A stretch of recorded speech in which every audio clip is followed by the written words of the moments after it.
say goodbye to appliances. Hello, Appliances Online.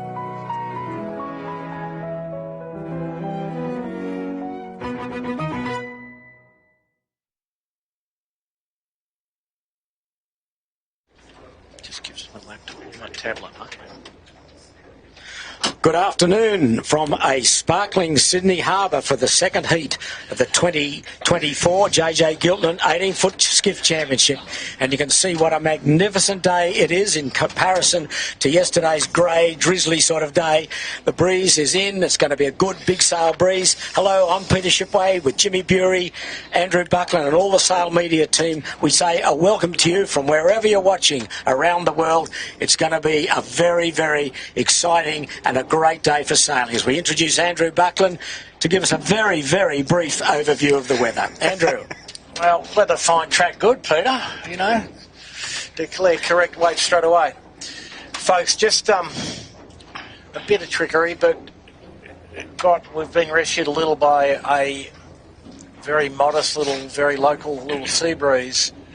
Wind, you know, gradient wind is northwest, temperature's up pretty high, 28 or something like that, temperature here.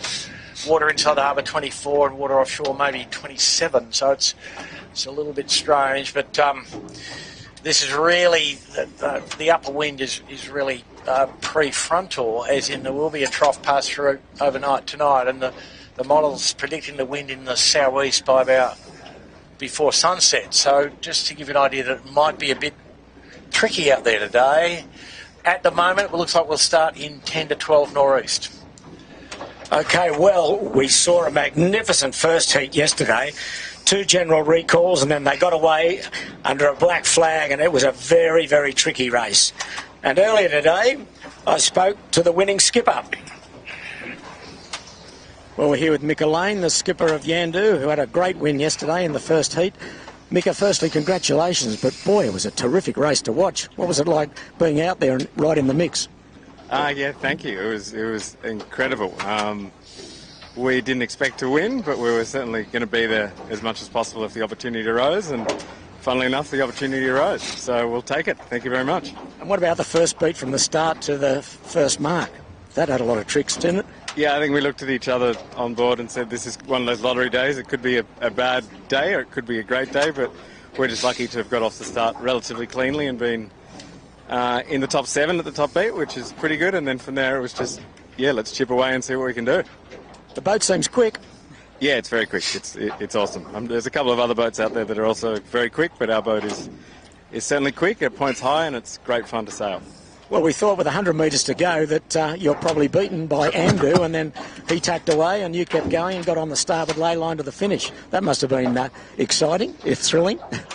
Yeah, it was exciting. No, we always knew we were going to pass him. We were just letting him through. Well, today we've got a breeze in a very different direction. Clear sky, probably in north-northeast at the moment. Big sail breeze. Yeah, big sail breeze, but enough that we will probably be all stringing.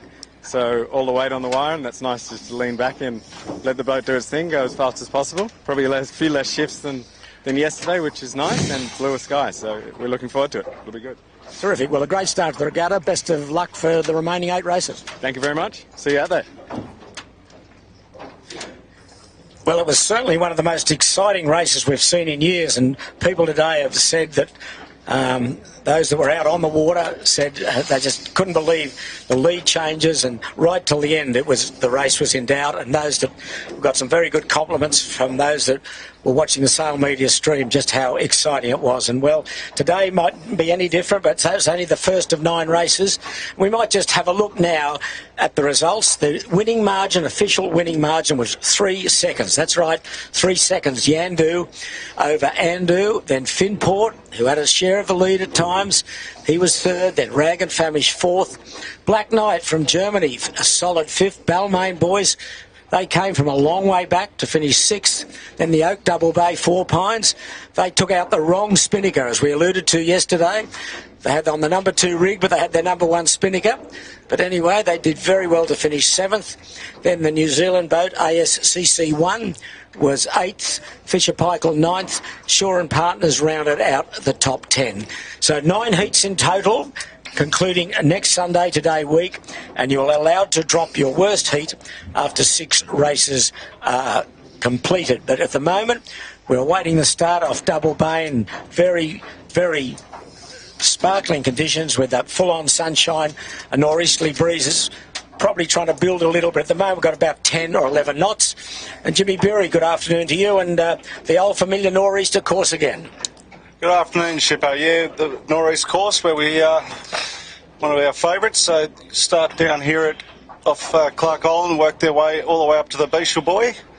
Round that, come down around Shark Island, back down to a landmark off Clark Island. They work their way back up to the Beetle Buoy, run straight back down here to Clark Island, work their way back up for the final time around the Beetle Buoy, round Shark Island and through the finish here off Double Bay. Okay, thank you, Jimmy. Well, again, we thank everyone for passing comments. We've got a heap of them today. Just shows what excitement this 18-foot racing brings. We've got all the usual suspects are there. Mick Ralph, Yandu is fast. I don't think anyone would doubt that, Mick. We've got Dave Witch watching. So hello to you, Witty. Hope all is well with you. Gary Leaf, good afternoon to you. And he's given us a rugby league score. So if you don't want to listen to the rugby league score, turn away now or turn your television off. Manly 12, Souths 10 in Las Vegas. I don't think that would be full time, but anyway, there's an update. Olivia Damanian, he's knowing my brother, he's probably in a submarine today, so I don't know whether he's watching. Anyway, Nipper Henderson from Burnett Heads is back with us. Heads. Well, he said Burnett Heads. Burnett Andrew, Heads, okay. Andrew, just stick with me. You said Burley yesterday. Well, that's what he tells me. I don't know where Nipper is, but he's somewhere. It's some headland. G'day, Nipper, anyway. Okay, Brian Phillips is back with us. Fantastic race yesterday. Certainly was, Brian. Keith Statton, greetings from the USA. Jeff Hurwich. He's having a Budweiser, I think, at the moment. Mrs. Brown is watching. Joy Brown from Bribey Island. Saw your son Robert this morning in the park. So, all in all, thank you all for watching. We'll try and acknowledge everyone as we get through the day. And this is the winning JJ Giltinan Championships. And the Heat 2 partner is Breen and Breen, corporate lawyers associated with Finport. And the trophy today is the Cliff Monkhouse Memorial Cup.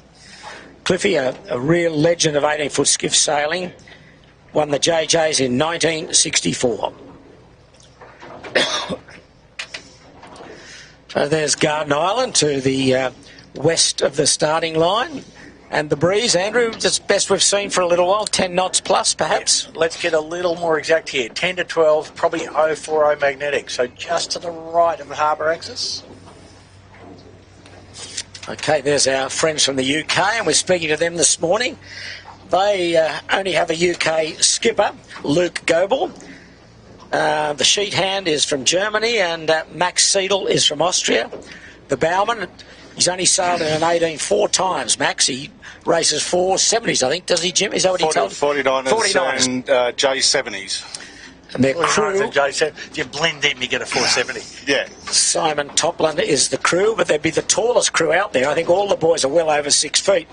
So plenty of leverage there, which they might enjoy today when they're going to be 3 strings today, no doubt about that, all on big rigs. And that boat there used to be Slam from 20 years ago. That's how old that boat is. So. Well, it's an ancient boat. But yesterday, of the 27 boats, remarkably, I guess somewhat, all 27 finished. Well, Pete, I think to touch on that in a sense, everybody was careful. There were, shall we say, that a minimal number of near race incidents, shall we say. Rule observance was pretty good. And there weren't too many guys that got on the riding lever. No, but it was a tricky day. Well, there's our race partners today, Breen and Breen Solicitors, as I said, associated with Keegan York's team on Finport.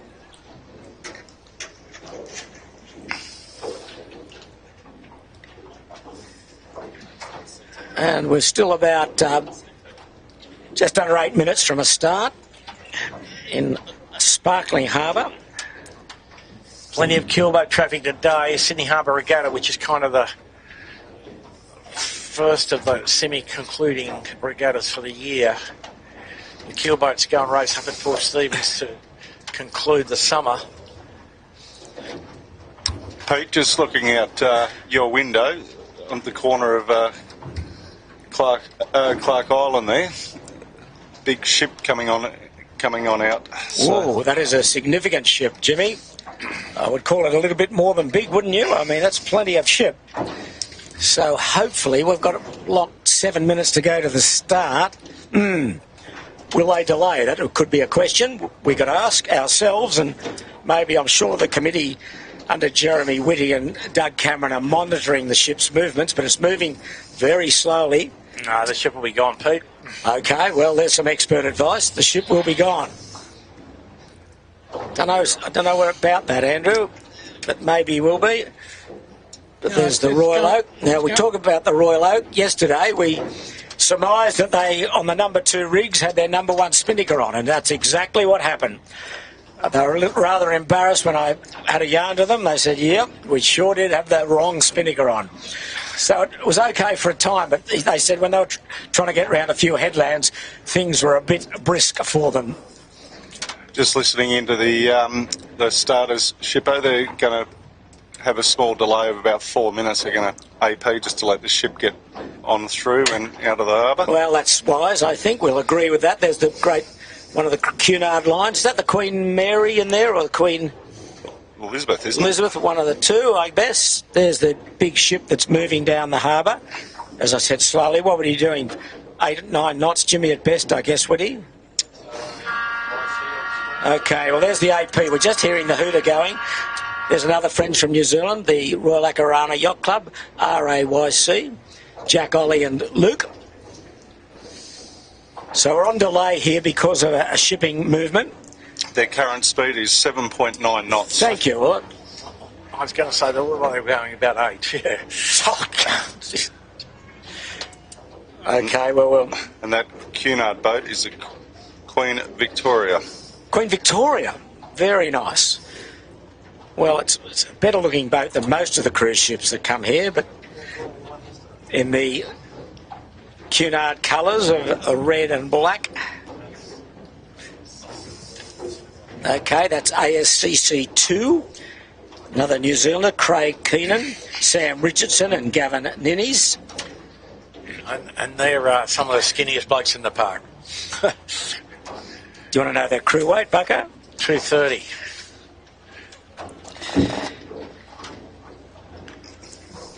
You've got to get it right, Andrew. They're 229.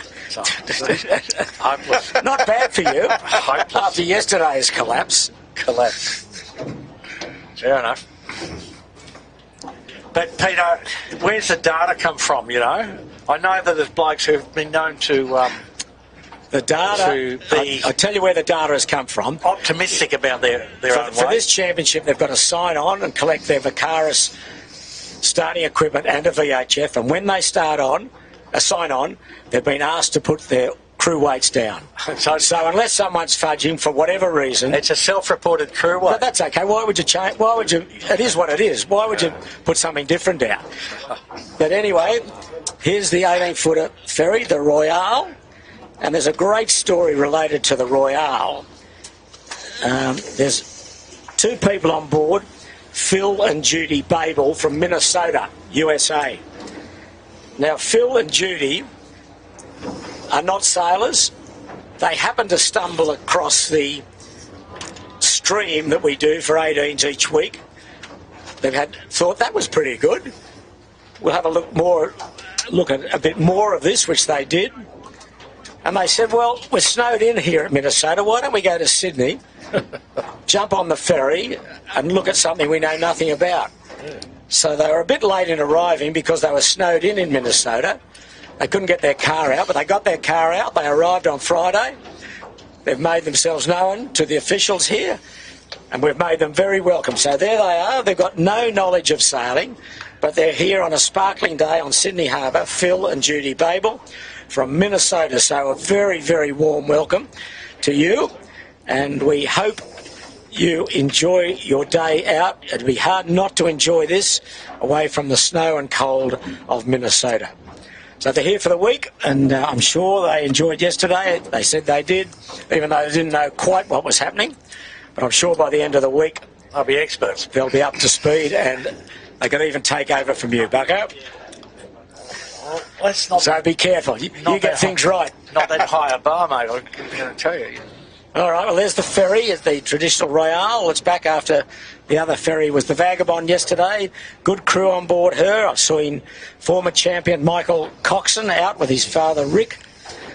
Coco giving a bit of advice to the Smeg boys, and that would be good, solid advice, I would think, because Coco a multiple winner of the JJs. So a lot of former sailors and winners in the park, and I think it'll get more as the week gets on and the point score becomes viable. As I say, after 6 of the 9 heats, you can drop your worst. But the breeze here at the moment, nor'east at 10 knots, beautiful day.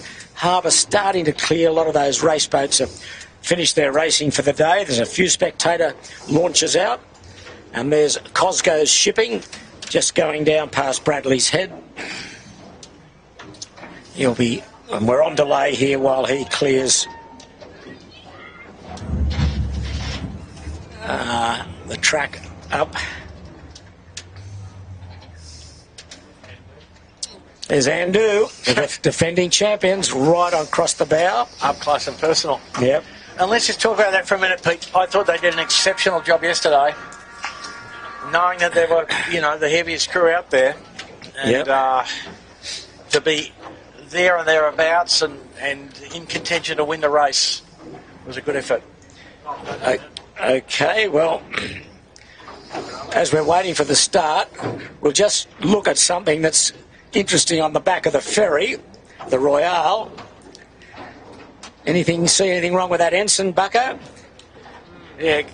I would say, I know you don't know, it's upside down. It's a distress signal, almost sinking. Yeah, well, that's always for the distress signal. Yeah. The ensign is upside down. We might ring Rob and talk to him about that. Captain of the ship should, I was on the phone to him just before we came out. Were you?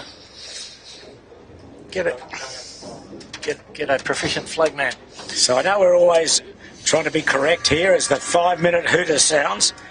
I've been corrected on the Cunard colours. They're black and red, as I said, and 2 black bands. So I would not want to get that wrong, because a friendly solicitor has sent that to me, and he may act for Cunard. So is that JRC Harrison Company? I'm not saying who it is, but it's a very enough. well-known solicitor. Fair enough. Anyway, we're here. We're ready for the second heat of the 2024 Winnings JJ Giltinan Championship.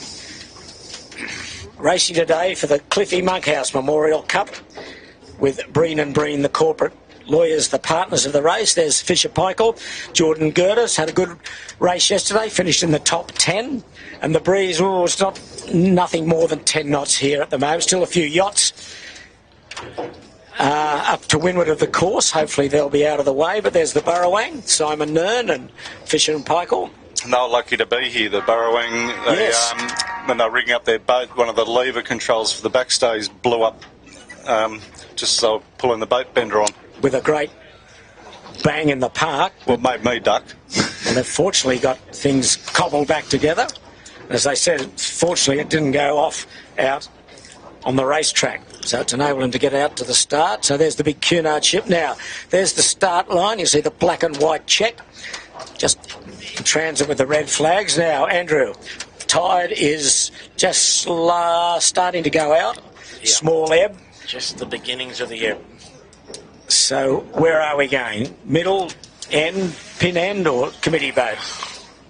There's Jeremy Whitty in the white shirt, the starting official. I think, Pete, today it's the same effect in a sense. There is more wind in the middle of the river, so try and figure out which end's nearest to the middle of the river, which probably is the pin. And a good header to go to as you go to Bradley, so the header makes the leeward boat gain. So we have to start at the pin again, Peter. Okay, well, as we're just waiting to start with 2 minutes 40 to go, we probably see a lot of kumquats heads out here today because it's such a beautiful day. But Mike Sabey said he tried a kumquat last night for the first time because of me, and he said it wasn't too bad. So I don't know why you give them such a bad rap. Because they haven't got any brains, Mike. That's the problem. They haven't got any brains. But anyway, I'm glad you enjoyed the kumquat. That's right. So, all right, back to the racetrack. 2:20 to go. Second heat, all about ready to get underway. No black flag.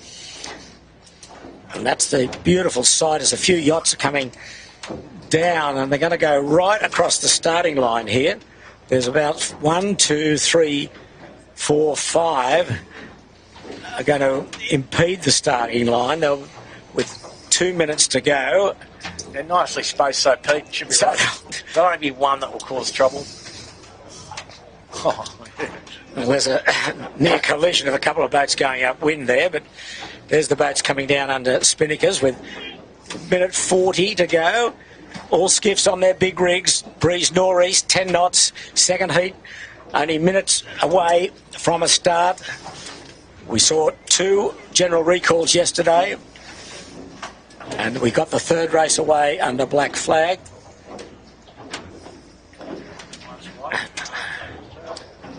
So there's a yacht with a red and white spinnaker going to be... Could be a bit of a problem. He'll be nearly gone, Pete. Well, there's the next boat, but anyway, we'll concentrate on the 18s. There's Yandu. 1 minute. The white sails there in the middle. Yesterday's winner's just tacking away, Yandu. Okay, a minute to go. Fleet pretty well held back here. Top end of the fleet down at the pin, basically, Pete. So all except Yandu. He's up here. But he's in the middle. He's just being cagey. He knows he's fast enough, I think. Oh, here's an early kumquat award. Look at this powerboat just ploughing through the starting line. He's a finalist already. Oh, he's on the podium, this bloke. Oh. Look at him, there he goes. Look at that. Fantastic. 30 seconds. 30 seconds to go. They're starting to stack up. They look well behaved. Yeah, they do. Andu's down near the pin. How are we looking there? Smeg up at the windward end along with Hoffel House. And the keelboat's just escaped, so... Yeah, Lazarus down there with Andu. So that keelboat's just escaped, but the next two? No, the next one's got issues, but, you know, they'll do with it. Okay, we're almost underway. 10 seconds to go. Oh, windward end here. Marine Outlet's going to get this at the windward end. Leeward end. Oh, Lazarus looks close. We're away. We are away. Marine Outlet, terrific start at the weather end. John Cooley. I think we're all clear. That was pretty good. Yeah, we are all clear. Down the leeward end, Andu's down there. Rag and Famish is down there. Middle of the line, a bit boxed in, is yesterday's heat winner, Yandu. Couple of boats bailing out straight onto port. Sea-Tech from Queensland and Young, the Burrowang. They're going across on port to clear their air, but all the rest on starboard. Well, Finport in row B, Andu leads. And the breeze up a little in the middle of the creek, Pete. So a little left in the breeze. They're no way look like laying Bradley's. They're well under Bradley's head, which is normally the first obstacle they come to. A few boats bailing out, taking some sterns to clear their air. Smeg looks solid in the middle of the line too. He's well positioned, good start for the Smeg boys. Nathan McNamara, Jed Crookshank and Jack Taylor. So there's Yandu to the left for the blue and red oval. So wind strength enough now to favour the heavier crews.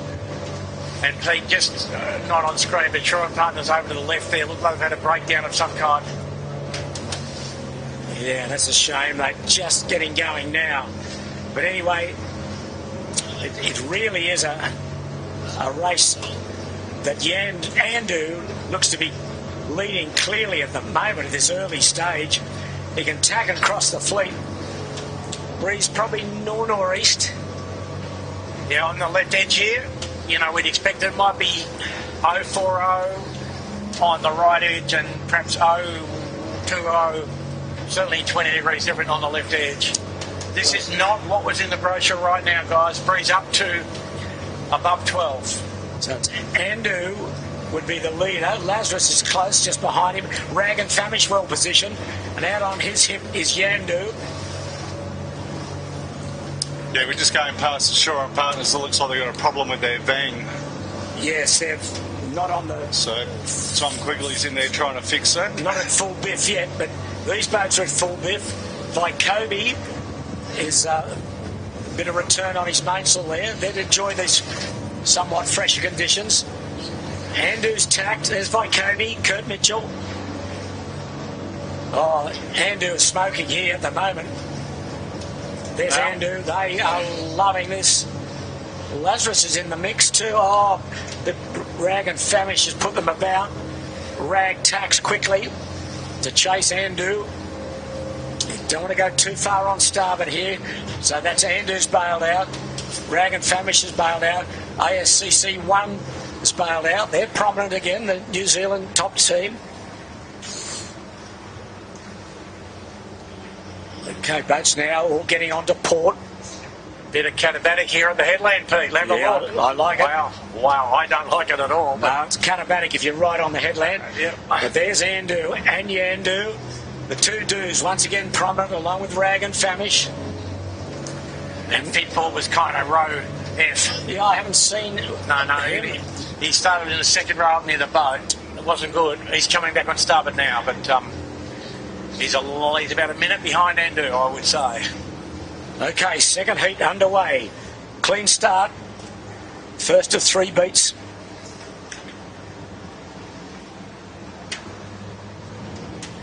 Oh, there's the Hoffel House almost in, capsized off camera. Almost. He's in now, 1, 2, 3, gone. Now the other boat, Jimmy, help me if you can. Balmain. Do we see Balmain anywhere? I did see Balmain. They tacked. He went back on a port. They tacked back over. There they are, just off the corner of Point Piper. A bit mid-fleet. You see Finport there, Pete? Just coming to Royal Oaks. You're just going to be behind Royal Oaks. Had to duck. So at the moment the lead is Andu from Rag and Famish, Lazarus and ASC1. ASC1 skippered by Eli Lifting. ASCC, Peter. CC. And I apologise if I incorrectly pronounced his name yesterday. It's Eli. And the other boat that's at an early swim is the Kitchenmaker Caesarstone. Yeah, so I think Shaw and Partners, are they going home? They very much so look like they're going home. Yeah, they're going home. Kitchenmaker early capsize, as is the Hoffel House. And here's a courteous ferry coming down in full of reverse, just approaching Bradley's Head. We might see him in a moment. As we come around, there's the Royal Oak, Ferry just tacking. Putting the brakes on a bit. Yeah, well, a lot. I like that. The fleet. Full marks to you, Ferry. Yep. He knows about yachting, just letting the fleet across his bow. But it is Andu that's smoking you at the moment, going in towards Shark Island. Slight ebb in the tide now, not a huge high and low differential, but enough to come into play.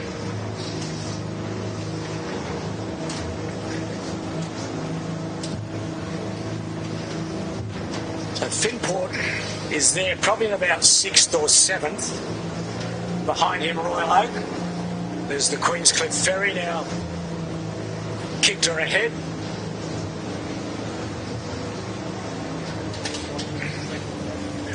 Andu tack now onto starboard. He went right into Shark Island. He's coming back out into the middle of the harbour. Beautiful breeze. Probably 10, 11 knots. A little bit more in the puffs, Pete. Bit of spiky. Bit of mixture of northeast and northerly. Northwesterly. Well, there's a big group there. Smeg, Noakes, Victoria there leading Finport. Sixth is coming back.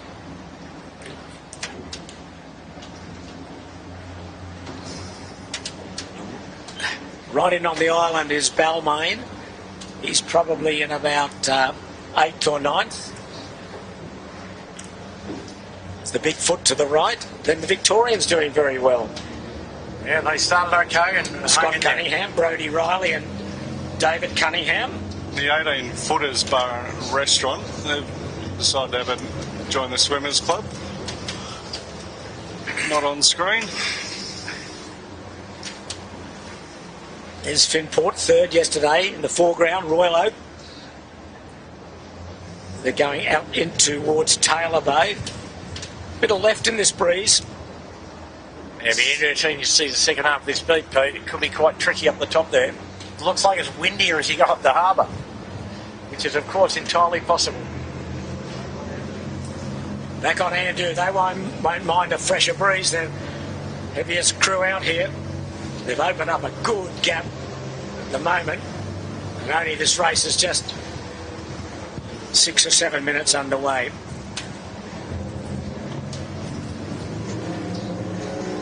They were second yesterday.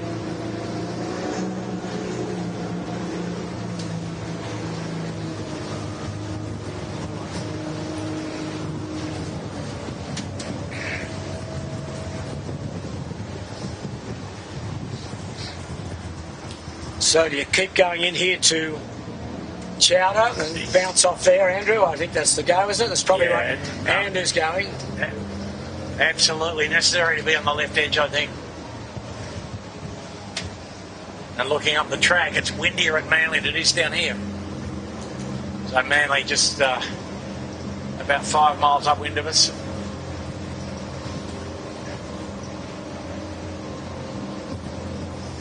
This is the battle really for second. There's Finport's there, Vykovi's there, but up to Wimmera is Rag and Famish and Lazarus. And Yandu's in there as well, just coming around the bow there of Vykovi. So the favourites are all in the top half dozen. You'd have to say that. Yep. It looks like Andrew's going to go right into Chowder Head before tacking. In probably 11, maybe 12 knots now. There he is. You see him going, he's not far off attack. Waiting to get the left-hand shift at the point. And he's away. There he goes.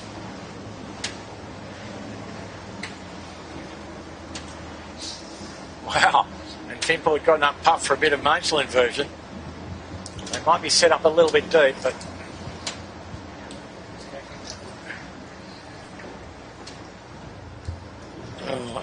Well, he tacked. Oh, there's no wind. That's what's happened. He's got in the lee here. Yeah. Got to back the jib. Just took it, went about 20 metres too far. They were a bit deeper in the bay. It's expensive. Very expensive. So the other boat that's in the mix is Marine Outlet. What about ASCC, Peter? Well, we've called him before, but we haven't called Marine Outlet. John Cooley, he's 4th or 5th. Well, he started well at the committee boat. Right at the committee boat. Absolutely perfect start. There's Vykovi going back behind the stern of ASCC 1.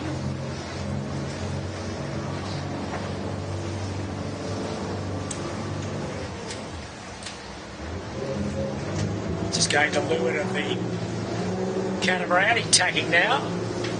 In a good position, the Marine Outlet. It's a bit uncanny, Pete. Relative to the fleet, that's a pretty large area-wise mainsail they've got. Everybody's got more or less the same jib size. But they've been working on the tune and maybe they've made some advances in that respect. But they started so well that they should be in the top 6. Any doubt about that? Yep. Les Rag and Andrew above them to windward. So on the right edge they are, so they're towards Nielsen Park on the racetrack. A lot of traffic coming down on the left edge where we are on the camera card. Tugboats, power boats, keel boats. So as we look at it now, it's Andrew is clearly in the lead, Rag and Famish second, and then the battle for third is between Lazarus and Yandu. The next group is headed by Marine Outlet, ASCC 1, Vykovi, and a little behind them, Finport, a bit of work to do. Boy, Andu has really got the foot down here. And haven't seen our German friends for a while. And the Black Knight. Oh, they're right behind the camera cat. so they're well back. They'll be lucky to be in the top 12. There's Balmain and Smeg. They didn't get out of the blocks too well. Well, I tell you who did is Andu, and they are leading quite comfortably. Harry Price, fourth yesterday. He is now second. And it does appear that Ragged Famish is fast enough to go boat for boat with Andu here, Pete. Because they did give away a bit off the start, and they're within touching distance, sort of. So, Andu going into George's Head. You can see that top of screen as they pass to windward of that big tug. And they'll probably go right in, try and pick up a Port Ley line, I would think. They're not that far from the Port Ley line, Pete. Get a little bit of a tide help. Not a great, huge tide run out, but a little. That breeze well on the left up the top end. It is, and that's what they're looking for. There's Harry Price. They'll need to go to about the cardinal mark, Pete, I think. With Finn Rodowitz and Josh McKnight. Just having a look back on their hip is Yandu, and Tom Kunich has got the Lazarus percolating. But have a look at the rag, Pete. I'm looking at the rags. Yep. So, folks, we're on the camera cat a good 100 feet to leeward of the rag. So they've gained on the Andu up the whole beat. And the breeze at the top here just a little tiny bit softer. So Andu is tacked, and they'd be on a ley line, I would think, quite easily at the moment, looking at the Beashel Buoy that they've got to get around. You'll see the Beashel Buoy in a moment. Yeah, no, on a late, Pete, easy. Yeah. Just, Beashel Buoy still not in sight on the right.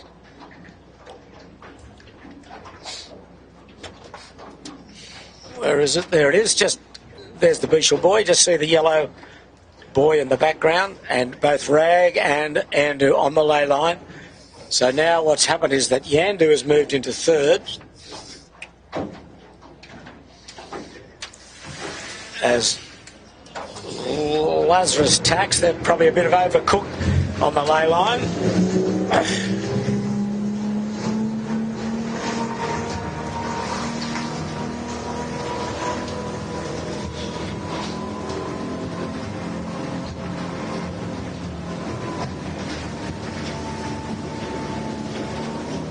So the order will be Andu, Rag and Famish, Yandu, Lazarus, ASCC 1, Marine Outlet, and then the Victorians.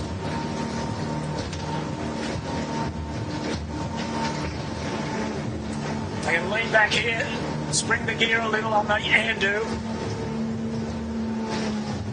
and judge this to perfection. Yeah, a little bit understood, but no harm done really. Saves a couple of tacks and sprung sheets now. And the next mark is Shark Island after the Beashel Buoy. They're enjoying this. Sam Newton, Sevi Jarvan, Herman winning. It's moving aft now to get the bear away done. They're about 20 metres from the weather mark. Very, very good performance this. The first weather beat is done and dusted for them. They're around. It's conventional set. They're on song, these boys. Great set. Brilliant set, Look at that. Oh, just a bit more powerboat watch to negotiate. Thanks for coming. There we go, up and down. Oh, this is a good lead here, so early in the race. Rag and Famish, Harry Price, Josh McKnight. They led from the moment the gun went, Pete, so Yep. it's usually the right way to do it, isn't it? They're just a bit over 30 seconds to the Rag. It's a nice lead. Finn Rodowitz and Josh McKnight. Yandu are jiving. Yeah, I think they do need to get on the other job. Okay, I'm a bit here's surprised the rag didn't yesterday's jive. winner, Yandu, third, and Lazarus having a great day's outing. The first beat, they are fourth. It's Tom Kunich, Mark Chapon, and Tim Morishima. Oh, Rag and Famish have jived. Hey, Jimmy Harris has said on the Yandu. Wow. Yeah, pretty A-grade. And next is Johnny Cooley. Got the start of the windward end, and he's in 5th position. He's around. Nice job. And on the Marine Outlet, on the John Cooley and Cam and Charlie Gundy. Now ASC1. Eli, Adam and Josh. Comes the Victorians, Pete. Followed by, Victoria. Good job from them as well. Beautiful conditions on the harbour. The moment, breeze 10, 11 knots from the northeast. Here's Vycobi in the mix, as you'd expect, with a bit more breeze. Followed by Balmain. Is that Balmain coming out? Balmain and the Royal Oak, the two young chargers. Yeah, Balmain, give me a start again. Royal Oak and Finport. Both of these boats could get off the line. They'd be up there, would they? Okay, Balmain around. On the outside is the Royal Oak. Oh, they're going up. Where are they going, boys? Can't get down. Playing a game, as one does. Don't know if that was too beneficial, but nonetheless, good set on the Balmain, is it? Yep, bang. Royal Oak with the right spinnaker, yep. Copy that. Now Finport, deep. The Black Knight, deep.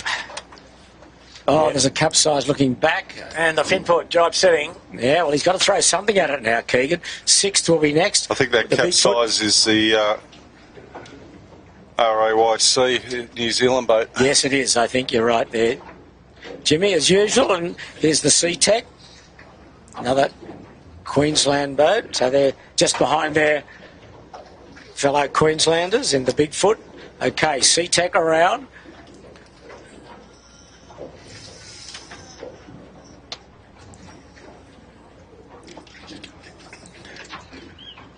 And followed by Fisher Paykel, the UK team, and then Smeg. Gee, they're back a fair way, Smeg.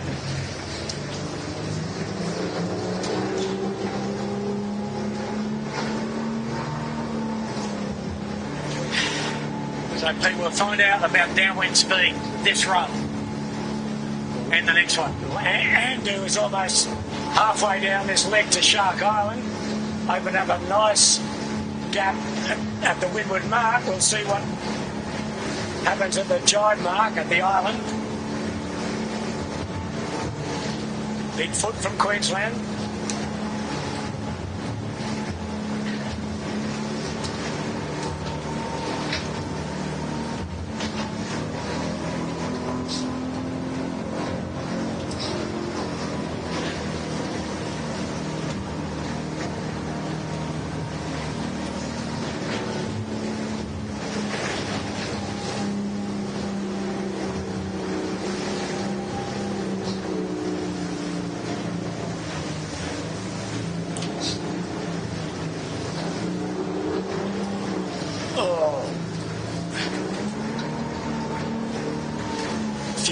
Wobbly old jibes in the fleet.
Yandu, pretty well judged approach to the jibe mark. Perfect. And the rag no different in line astern. Margin 30 seconds, Pete. Just racing down the side of Shark Island in very good pressure. Little lull at the jibe mark. They might or might not jibe straight away. As they approach the jibe mark, a few other viewers have joined us. We say hello to the CYC members bar. They're on about their fourth lemonade by now, I think. So they've got an expert commentary there. Captain Stake has joined them. So we probably don't need to talk. Stake can fill the gaps for them. So hello to you, Donald Graham, and your bunch of musketeers or pirates back there. There might be a couple of kumquat nominees here, Pete. Look at this. I mean, you're just left speechless of this bloke. Just ploughed through the fleet. Look at him. Now he's slowing down. I mean, just giving Rag a bit of grief, who's just hanging what on Rag needs for the jibe here. Gamely to second place. They're giving him some too. I can't tell you what Harry Price said, but I think we all agree with what he said. I think the viewers might have heard it, Pete. Well, I mean, it's just deplorable. That is pretty ordinary. That is terribly ordinary. Oh, well. Rag has negotiated the job. Yeah, Now Yandu's in these waves. Hang on to it, Mick up. They're just ragging the chute to try and get stable here. Now that powerboat's stopped and now he's going to go back and engage with him. Yandu's in real trouble. He is in trouble. Thank you, powerboat. Thank you very much. Yandu's capsized in third spot. Causation, powerboat. Oh, dear. So he's absolutely got to have elevated himself to the top of the podium. Absolutely. Probably for the year.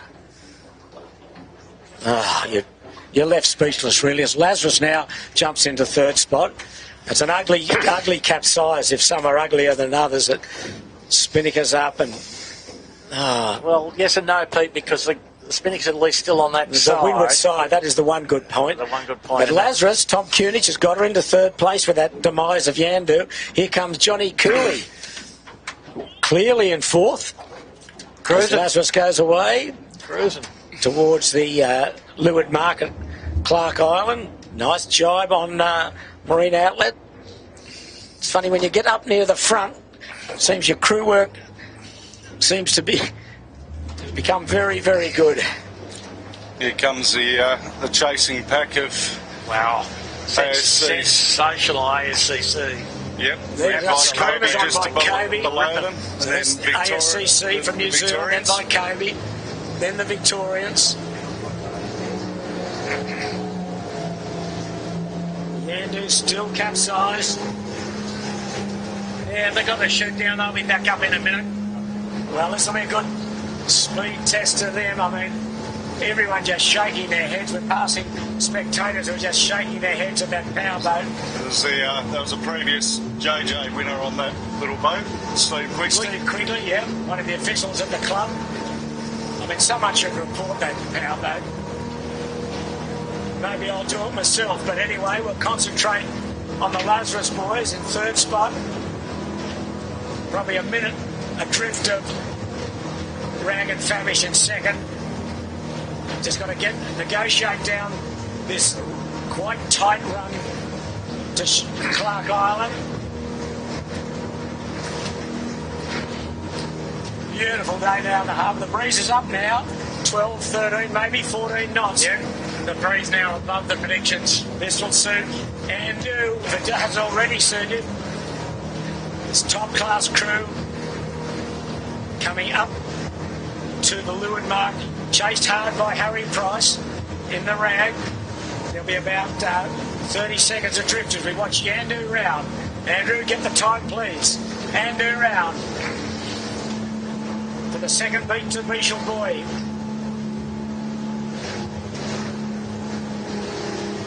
Comes the Rags, two sail reaching in now. That'll be a little less than 30 seconds, I would think.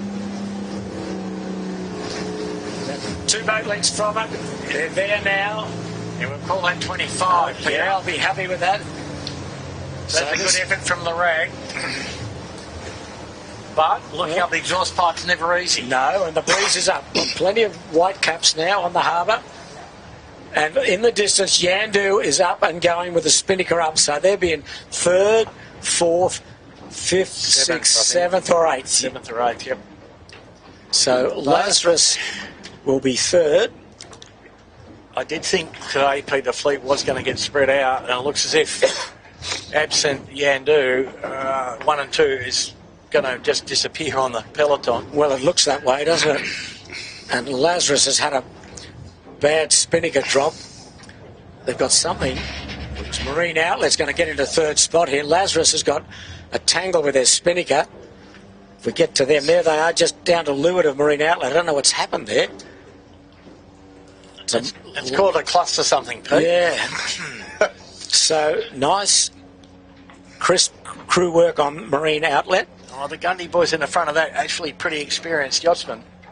You expect them not to make any basic errors such as has occurred on the Lazarus. Lazarus in all sorts of trouble, trying to get the Spinnaker down. But Marine Outlet clearly third. Lazarus nowhere near the mark. They're going in the opposite direction. If they drop the Spinnaker over the side off camera... They can't get it around the forestay for some reason. For some reason it won't come around so there. obviously they're not in one of the... Okay, well, here's... Vykobi's ready to pounce. In a real good gust. And there's ASC C1. And then Yandu, you can see him with a red and blue oval.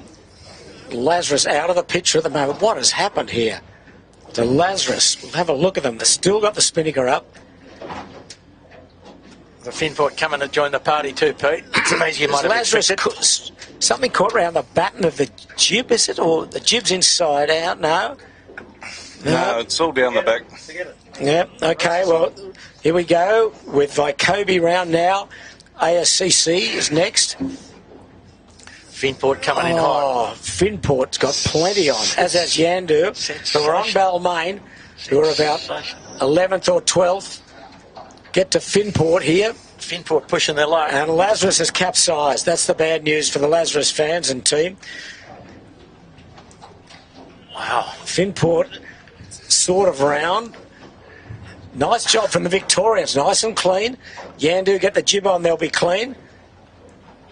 Remember they capsized, they're around. Well, the Yandu boys will be invigorated, Peter, and incentivised. Yeah, but there's a bit of crew work to come here with the Royal Oak with the green chute. Balmain around. Nice clean work on Balmain. Royal Oak put the bow up. And those two blokes have been having a fight all day, haven't they? Well, they had a fight yesterday. Yeah. Good friendly fire. And here's the Black Knight from Germany. Not quite tidy, but not too bad. So the grind to Bradley's. And does anybody want to have a little tack out or not? Now, Bigfoot next, and then just still in the main and jib is C-Tech. And then Smeg in the background with a white chute. And the bad news is Lazarus is still capsized. So from third to a disappointing capsize. Here comes the Burrowang, followed. All cameras on Burrowang. There's Smeg. And following her will be Fisher Paykel as sixth goes round just in front of Smeg. So it's an early drop from most of these boats. It's got a bit spiky down here, this breeze. Breeze up unexpectedly, 14 true. Beautiful breeze now. Harbour still got a lot of yachts up near the windward mark.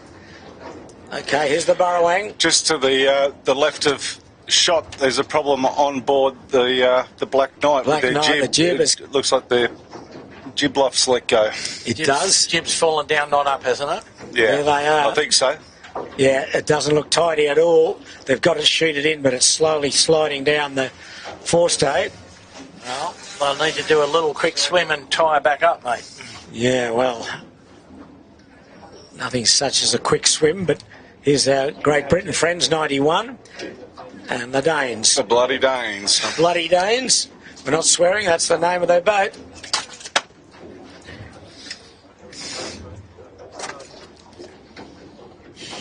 Jesper Brodum, Thomas Hemdorf and Sebastian Bursting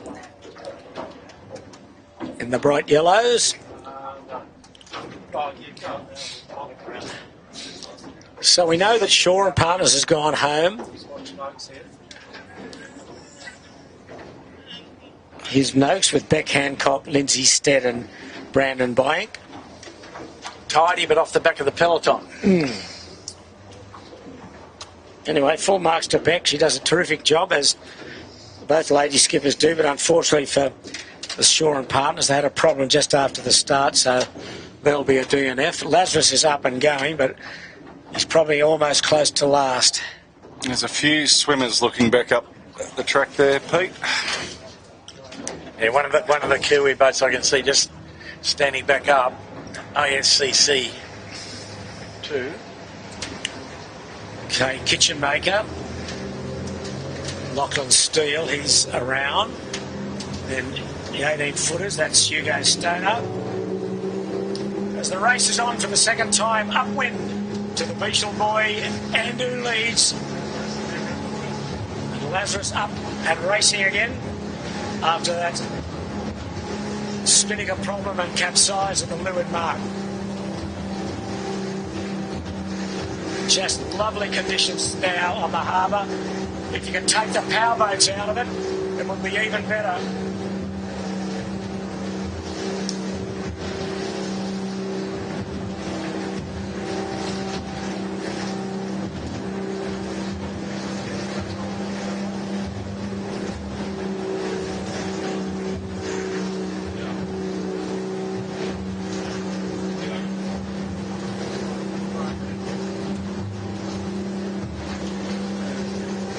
Couple of yachts flapping their way upwind.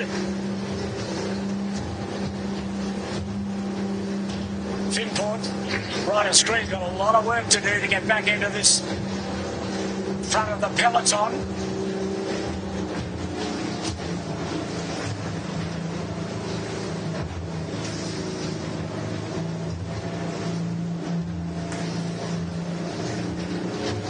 Top New Zealand boat there, ASCC 1.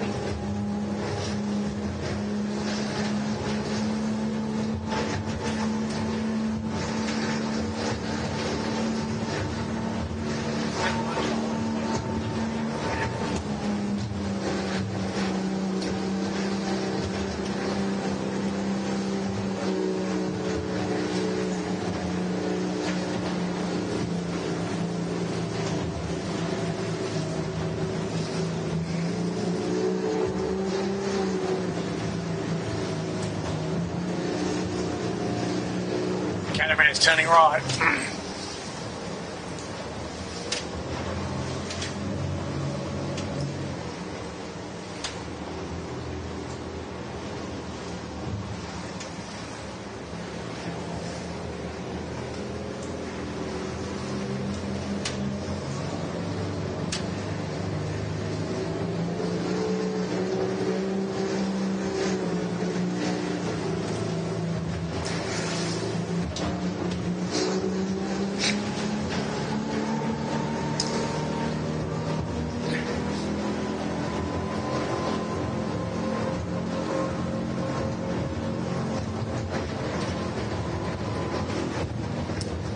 Battle for first and second seating up, that's for sure.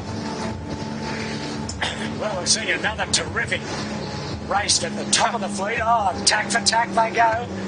Andu not letting him off the hook by any means. So Pete, the breeze softer now up this end. A little bit weird. A little bit of lift off, whatever. The Ragged Famish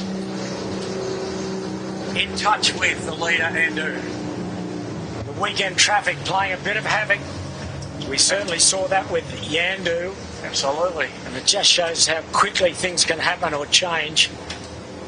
But Yandu, I think the rags closed up a little bit on him, but the Yandu's not giving him a sniff.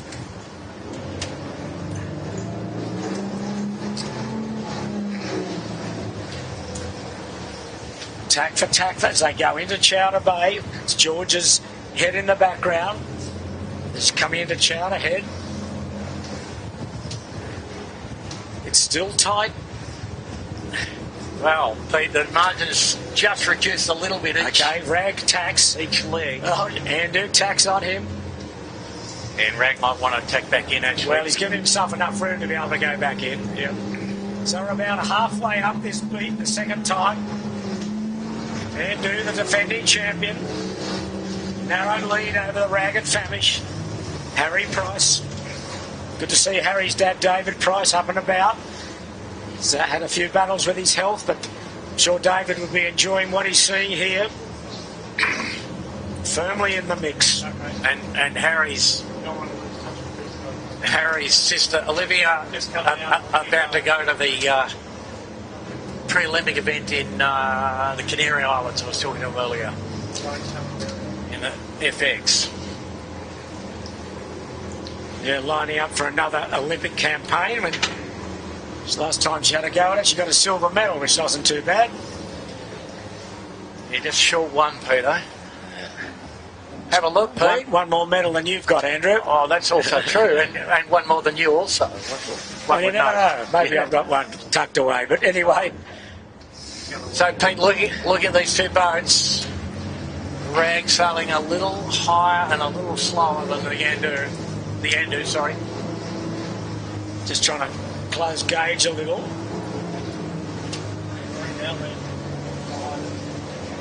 And holding down third spot is Marine Outlet. And the breeze back to 12 knots here, I'd say, Pete. So, a bit of gear changing going on. Bit up range down the bottom. Pretty standard sort of structure, I think. Yeah, it is lighter up here, isn't it? Yep. 11 knots at best. Do you want to know how your sea chickens went, Bucko? How'd they go? They got up over the bunnies. No problem, never in doubt. 36-24. Sounds Now, good. Jimmy, the rules of telecast, you can't give people the result unless you give them a warning. People are now cursing you. Well, that's okay. I'm used to people cursing me, Shipper. Yes, you made an art form of it.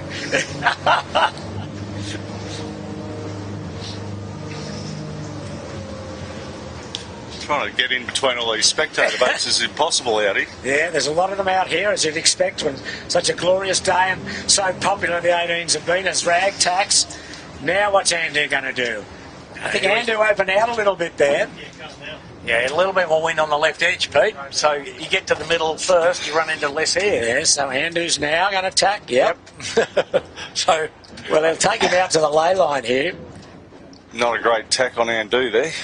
No, good enough though. Well, the breeze in the left here. A bow length in arrears there for that one, but we're seeing two very high quality crews having a shot at it here. And we look back, third is a long way back. I think it's still Marine Outlet. But gee, a couple of minutes at least adrift of these. I'd be thrilled if they could hang in there and get a third. Because they were struggling with that rig, Pete, and I'm not sure what they've done, but perhaps they have conjured up a little solution to something.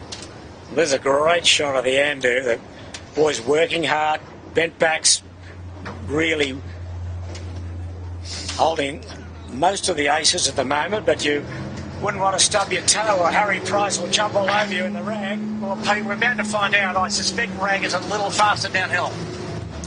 And we're about to do the VMG run, and we'll therefore find out.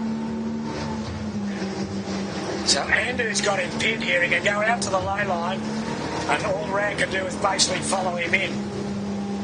So they need a bit of accuracy here on the Andu as he tacks. So he's abandoned ship there. He's high left at the moment. Well, it's his high left. Harry can tack straight away. He's got to go too. There he goes, yep. Basically follow the leader here. Pretty nice tack, Jimmy. Did you see that? Wow. Not bad. Holy macaroni. Yeah, they're well over the ley. Oh, not well over. They're over the ley line. Nice, comfortable Leilani, Peter. You know, like you used to pick. You know. Yeah. Something like that. So breeze looks like it's not going to build anymore. A little bit of subdued now. So Andu's cracked off. Rag just holding their height a little to try and stay out of his exhaust pipe. Well, Pete, how about a job set? You good? Jibe said, yeah, I'll pay that, I think. That's what Rag will do. Yeah, for sure. Easy lay from both boats to this weather mark. Yeah, they're overstood, really, technically. Well, Rag had no choice. He had to go to where he did because otherwise he'd be really in the gas of Andu. Yeah, ended a fair way. Let's start to ease more sheet on Andu shortly. Good. Well,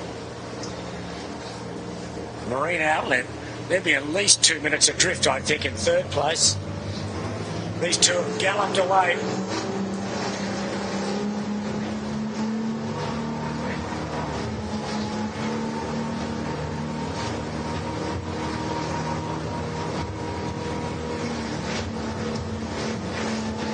Okay, Andu bow down. The weather mark the second time. They've led from low to go. And breeze at the mark probably as light as 10 knots. This is coming a little bit aft now to get the bear away done. Round they go. What's the manoeuvre? Jibing. No. Bear away. Okay. Now, let's shoot on the starboard side. Yes. Probably a bit convenient. Oh, great set. Great set. To do that. That's well grade. Yeah. They won't extend too much further, I wouldn't think, but maybe they might look for a bit of pressure out of Watson's Bay. They'll get fully wicked up and then have a think. What's Harry going to do on the Rag? I think he's driving, mate.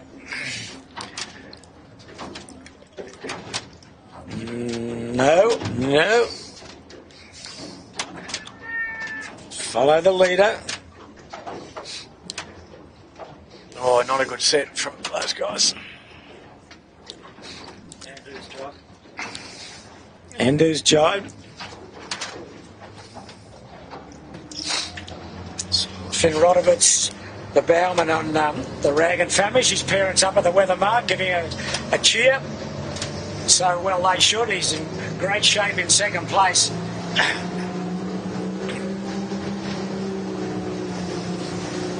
And really, sir, there was no third, is there? It's a long way back.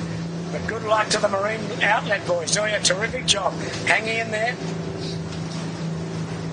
Yeah, ASCC 4th. Yeah. And Vykovi, I think it is 5th. And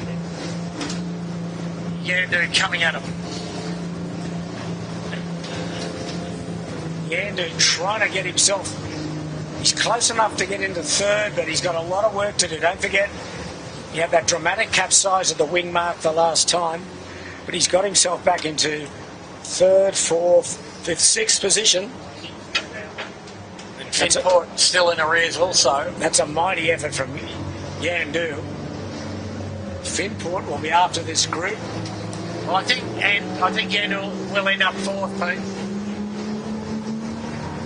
He's got a bit of work to do to get 3rd, but anyway, let's see who's going to end up 1st. At the moment it's Andu, and there's the Rag with a Western Channel pile. Light passing in the foreground.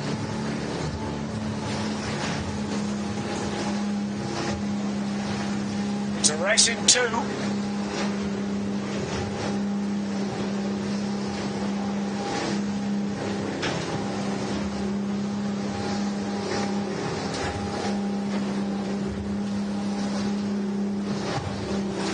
There we go.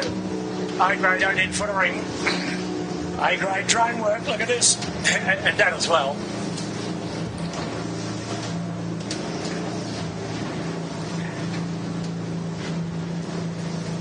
So it's a run straight down the course back to Clark Island. No Shark Island this time, that's for the final beat. And run.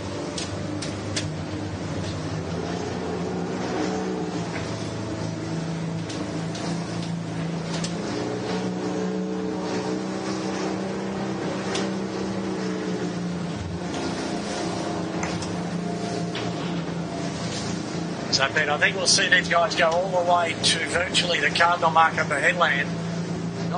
Not enough bump to worry them, I don't think. Bump or wind.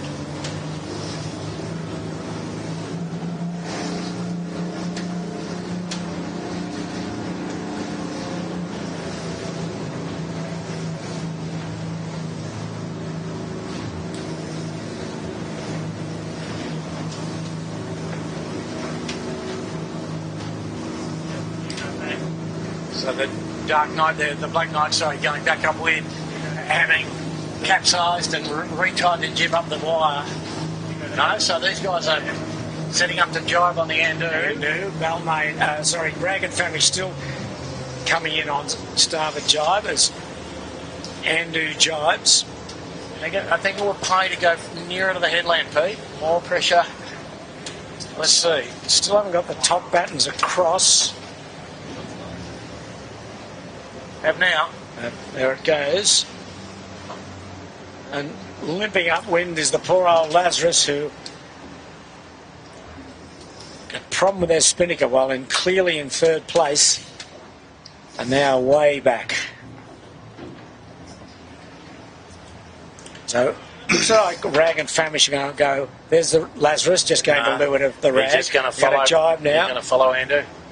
So he's confident about his speed, Pete. I'd say that means. Well, he's so far ahead of the third boat, you'd think he might have rolled the dice a bit and gone right into Taylor Bay, but he didn't. Well, he might save the roll of the dice for the last run, mate.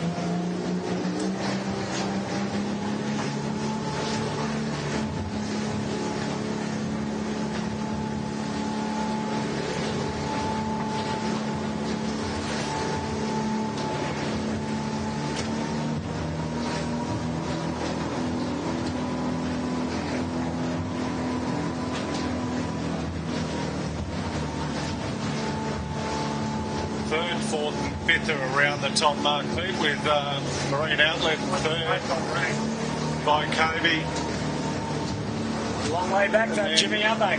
ASCC, yeah, they're only well back.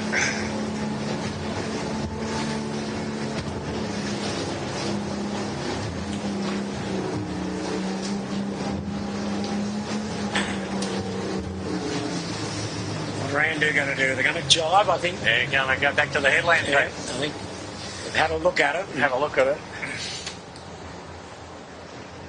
Oh, not quite right, that one, but anyway.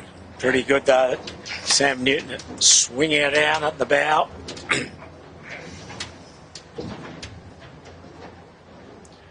So a little opportunity here for the Rag. I think the Andu's gone the right way, though. Back to Rag are just following suit. Yeah, just a little bit earlier, but beautiful jibe. Wow. And they have closed up, Pete. a little, yeah, perhaps. Perhaps 5 seconds or something.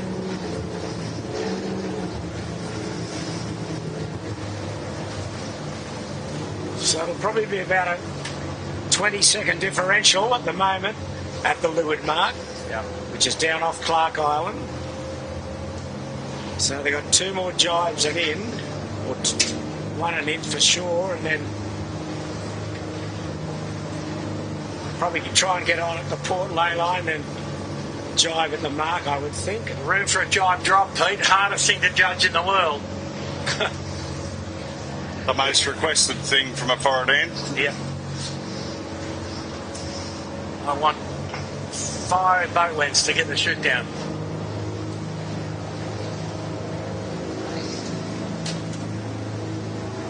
So these boats going downwind at around 17 knots.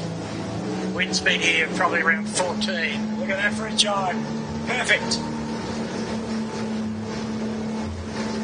Yeah, they're on the ley line, I would think. 1 more gust and they're there. Yeah. Okay. Behind them off camera, Rag jibes almost in line. Just slightly to windward.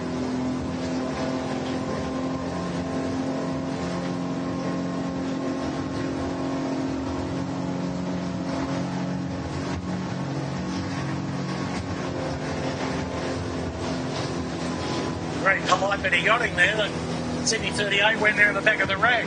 I don't think he was racing, but good on him. Full marks to you, sir. Thermia. Oh, okay, they're above the ley line here, Andu. Milner knows that you know where to find them, Shipper. That's probably why they took evasive action. Pretty nice amount of time for a jibe drop, Pete, I'd say. Just conservative. Yeah, you'd have to say they know what they're doing. No, they've got no idea at all. Okay, drop done.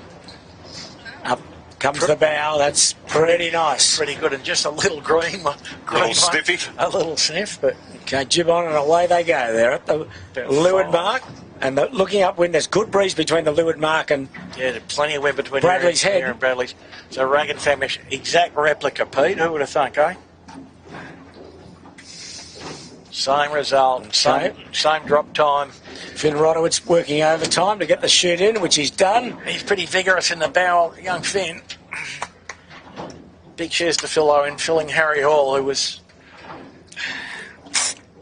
got too many professional gigs to be here, evidently, and also in the Canary Islands, sailing an RC44. 30 seconds the margin, Pete. Yeah. Couple of comments coming in from the drone work. They say, you're learning fast, Dylan. Just fantastic. I think we all agree with that.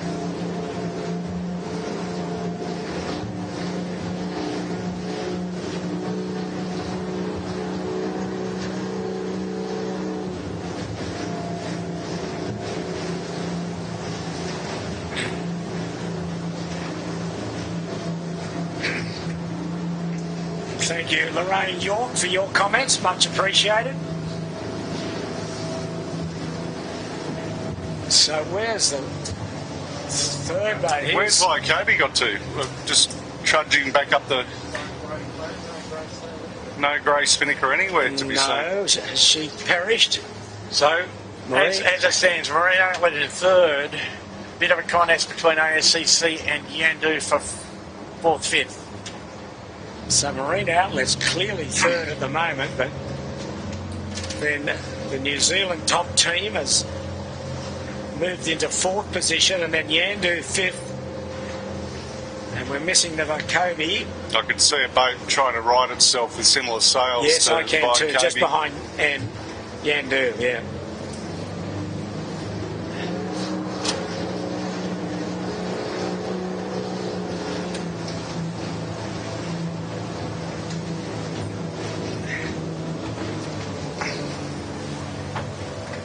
See the white caps now. Breeze quite fresh at Bradley's head. Probably the freshest we've seen at all races. The ASCC 1 get ready to jibe. Keep our eyes on them. Good jibe. Well done. Balmain there with the orange chute. Fit put also MIA, Jimmy. There's the Victorian boat on screen. They're He's having a about blinder. seventh or so. Yeah, Finport's gone missing. Victoria. Wow. So that'll upset a few things, but no Finport and no Vakobi. There's the Royal Oak jibing. There's sixth. A couple of boats coming down without spinnakers, which you'd think is probably, as we look at the big foot, they're about 8th or 9th. Vakobi's just resetting off screen at the moment. Yeah, Fisher Paykel. There's Smeg, and then behind them, just as you can see, the spinnaker just getting up now is Vakobi. Just getting set, rather. And I think, is that Finport behind them? Yes, that is. So Finport's had an accident of some kind also. Well, it's early in the series to have a performance like that, so they'll have to make everything count from now on in, you would suspect. Meanwhile, the battle goes on at the front, and who's Just still got in a control? message from Cub Barnett that Vakobi perished in the ferry wash, the spectator ferry wash. Oh dear. Another powerboat came into play.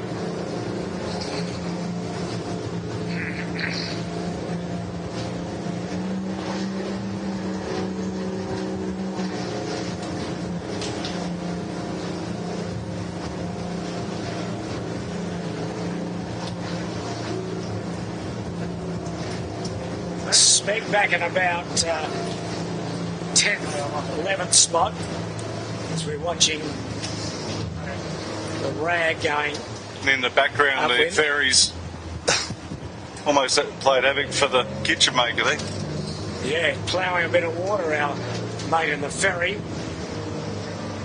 So that's the gap, still about the same. A bit of elastic extends a little and contracts a bit. Going now into just the eastern side of Bradley's Head is the rag tax. Yeah, I think the rag jumping out of what looks like rough water in front of them. So it's Andrews extending, got a bit of powerboat wash to contend with. And two boats coming downwind. So the rags escaped, if that was their intention, under the coverage of the other boats. The Great Escape, perhaps? Who knows? Well, the left side of the pay, they need to get back to George's Head. Sorry, to Chowder Head. So it's a split now. At last they've split. Rag on port. Good amount of wind here. There's Noakes going downwind with a blue chute. Good breeze. What do we got? 14? Yeah, and a bit of powerboat wash and a bit of ebb tide, Pete, so it looks a bit more than it really is, but... Oh, a bit of yelling here as the 18-footer bar and restaurant avoids the rag and famish. Andrews still on starboard going into Taylor Bay. Well, here's the roll of the dice, Pete, isn't it? Can't be beaten for second if they stay upright, the rag, so they're just going to have a look. Tide's starting to ebb, so they're in a little bit of current than They're going to attack here. guys on the other shore, but they do have to get back, so...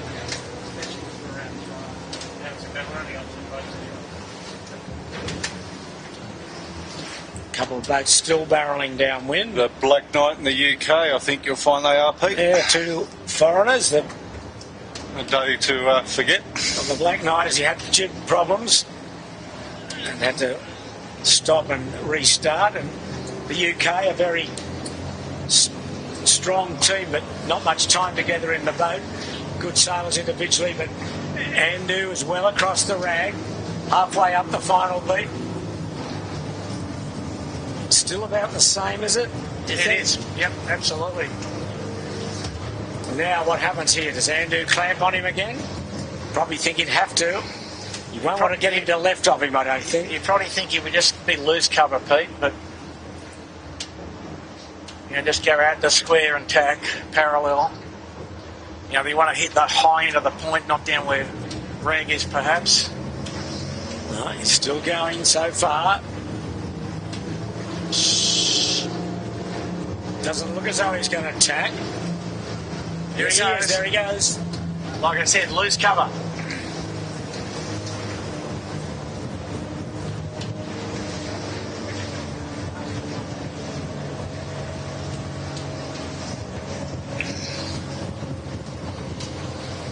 Well, I guess the question as we look at these two leaders is back in the fleet is whether Yandu can get himself, how close he can get up to the place getters. I think he can only get up to fourth, Pete. I think his deficit to third is too great, and if something goes wobbly on the Marine outlet. Yep. Okay, here goes the rag.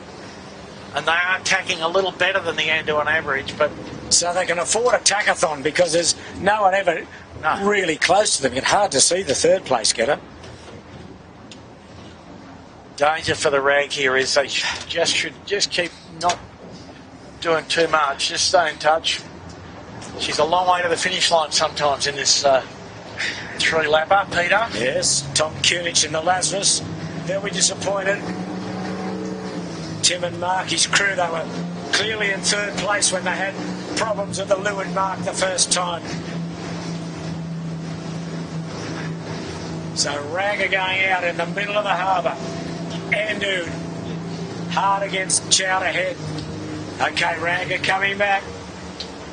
Yeah, that's about as far as he can go without getting. Yeah, he wants that left-hand pressure and lift. So he's separated, perfectly lined up for the headland, so... Yeah, it looks good there for the rag. To just see Andu still going in. Just tacking now.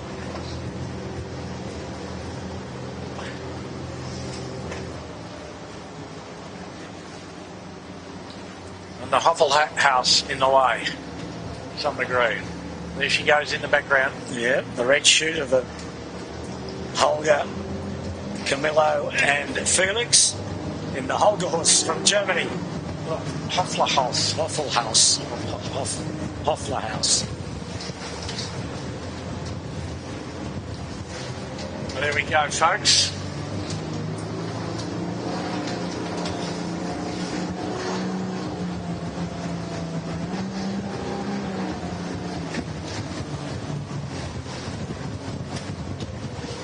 That is Andrew. What's he do? Because the rag's only got about 40 metres before he has to tack on the point. Nice bit of compression, Pete. Have a look, and the accuracy's good. There we go.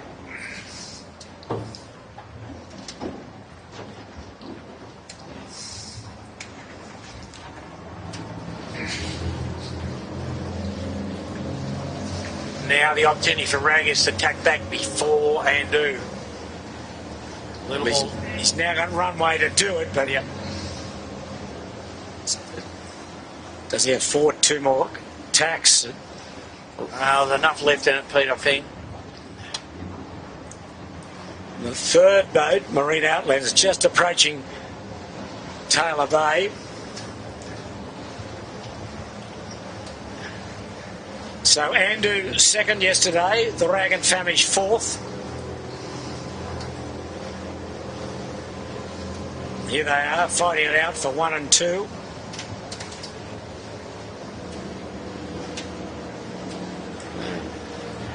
Andu tacks to lay right into George's head, you'd think. Hit the lay line and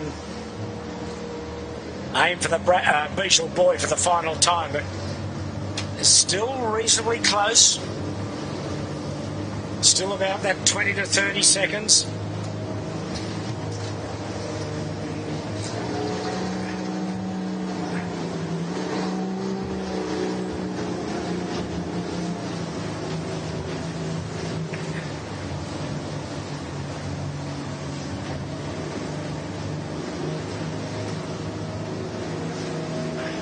There goes the Rag, he's going with him. Just choosing to stay in touch.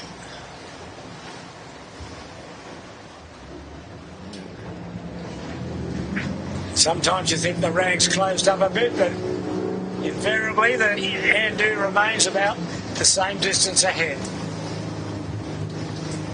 Yeah, great sailing by these two crack teams. So will they hit a lay line by going in? Do you think they can hit it by extending right in? Yeah, standing right in, they will lay, I believe.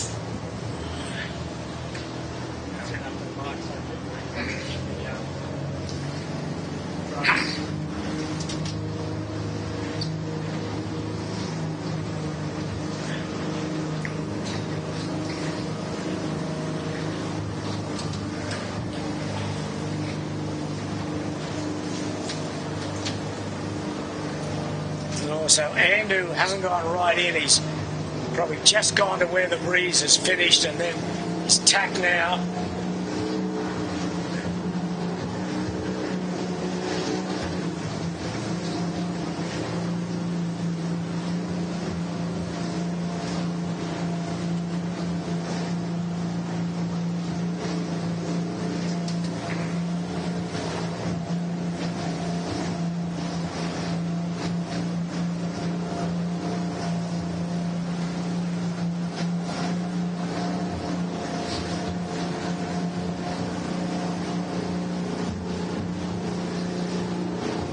So Rag must think they're on the lay line because they've tacked basically in line with Andu. Yeah, I think it's a fairly comfortable lay, Pete. And the Rag had the option of looking at it, so a little potential for better information. Breeze only at the Beetle Boy down to about 10 knots, perhaps a little bit more in the gust, but it's got lighter as they got up here each time.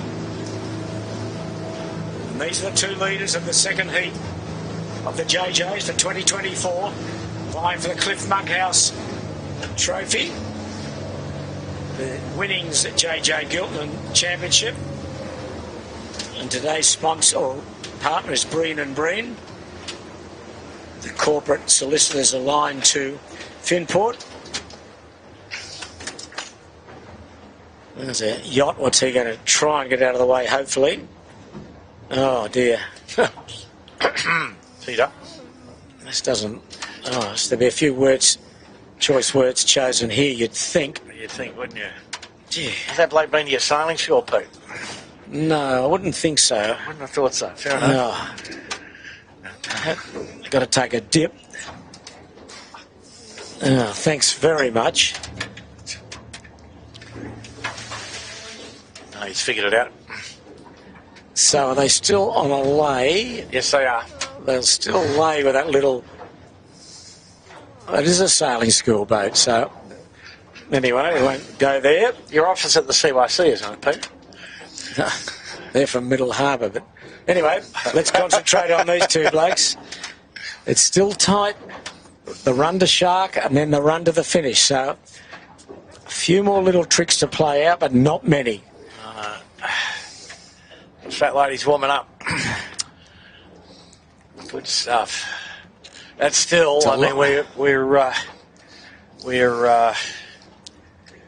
just exactly an hour into the race, Pete, and the boats are separated by... Yeah, it's good racing, these top teams. Sam Newton, Sevi Jarvin and Herman Winning, they've all won the Giltinan before in various capacities. Okay, they're around now. The bear away is good. Crew in. Extended a little bit by probably 5 or 10 seconds. Great set again. Off they go on port jibe.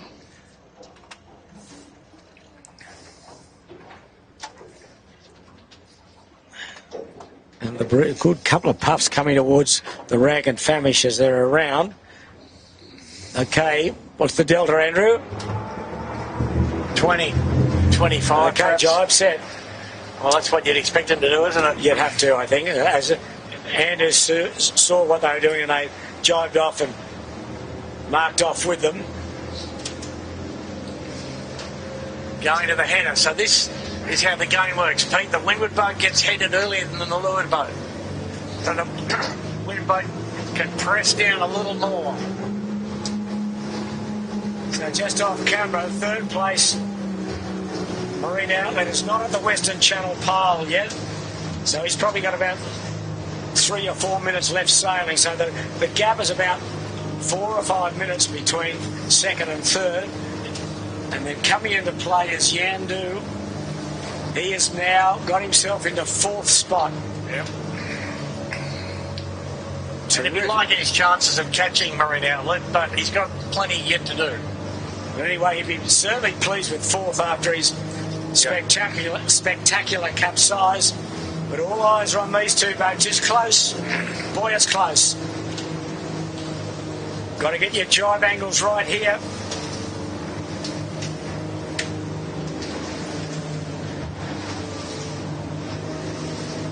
A cracker of a day. The nor'easter up now. 10 or 12 knots. Andu and the Rag and Famish. Bound for home. Comes a jibe on the Rag. Wow, and that's an attack. Well, he's got to throw it at him. Yeah, because they're short of the lay line, but he's going to the compression at Nelson Park. Andu's gone in front of him. Wow. And he jived on that good puff. Andu bow up. Rag bow down. Andu now got the puff. No mucking around here, Pete, is there? No, it's as you'd expect. Top crews throwing everything at it. Halfway down the run, halfway to Shark Island. This is close. It's closed up a little, I think, since the weather mark. Rag trying to buy some depth here. Another exciting race.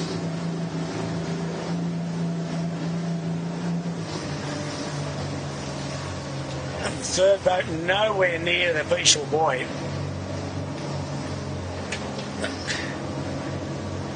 What's the rag going to do? Going to throw another jibe? Yeah, he didn't want to.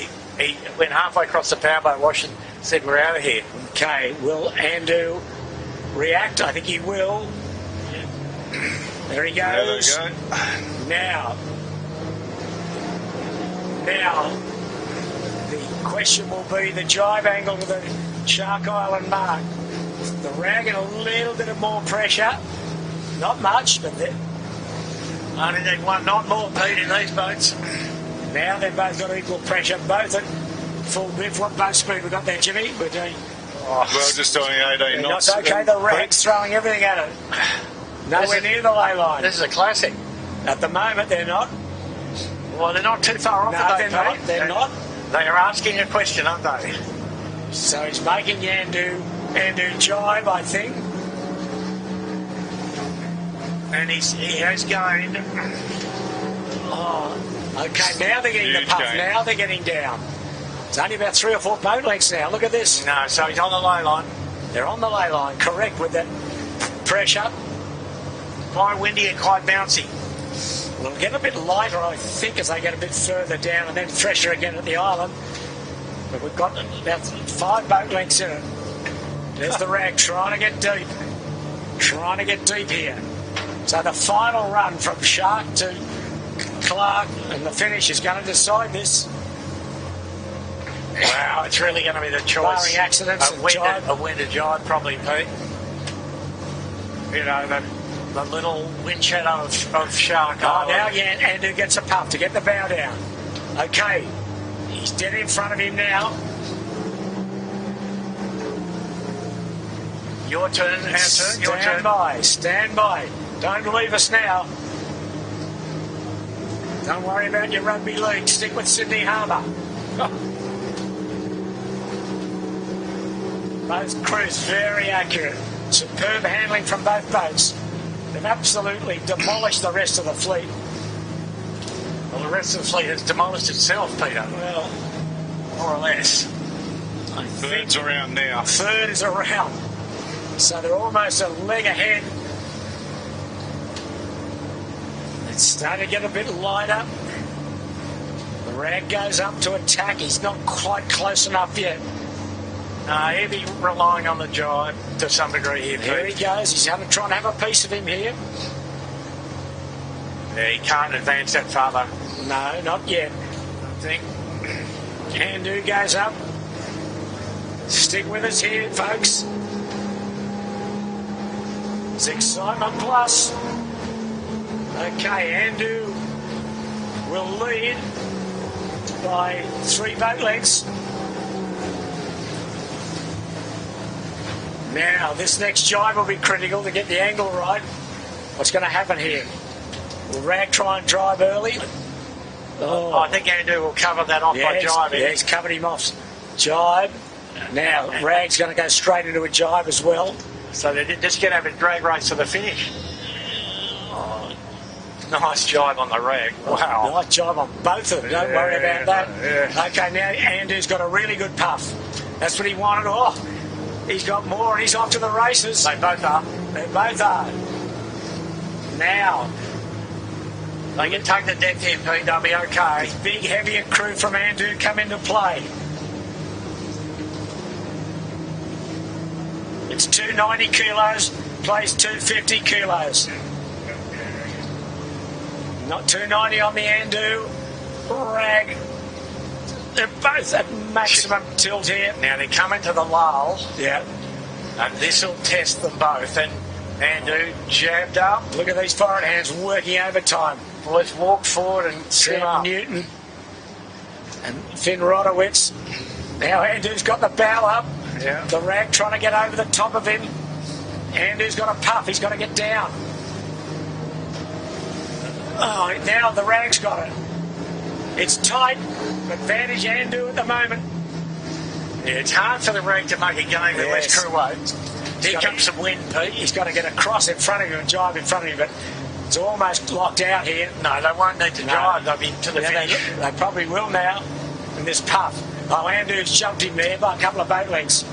Great work, both teams, but Andu advantaged significantly since the jibe. what a race, what a finish. Both of them, the second heat of the JJs. Bound for home now. They're off the western side of Point Piper, round the YA buoy. Rag dropping. Rag is Pete, dropping. Not on the screen. Okay, well, I think that's advantage Andu now, strongly. Big heavy crew on Andu. They've skipped away. And they're struggling to get the Spinnaker down on the rag. Big bit of wind with header coming. Yeah. Andu have gone now. Andu not laying. They're not laying. They'll probably have to drop. Now the rag. Oh, Andu. That mainsail is completely inside out on yes, Andu. On Andu. Andu taking some risk here. They'll want all their 290 kilos. They'll have to drop or rag it to the finish. Look at that mainsail. It's just completely inside out. There's a boat being lapped. But look at Andu getting close to the committee boat. They're about 40 metres to go. There goes Sammy in now. There he goes in. Got a bit of work to do here. Okay, tacked on. Got to work hard, Sam. Oh, he can't put that bow up till he's got the shoot down, though. Okay, rag storming round behind them with two mainsail and jib. Okay, Andu's got the bow up now. Left, right. They're away.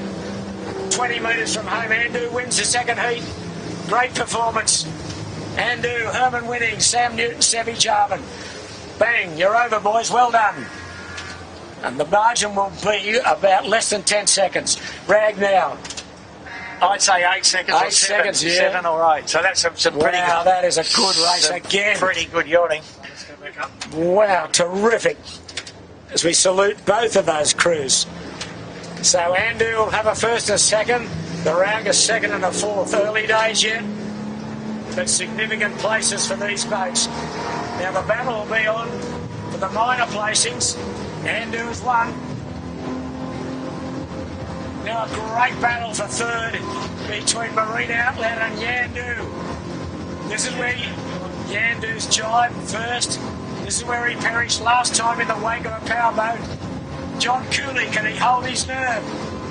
Hang on to third spot.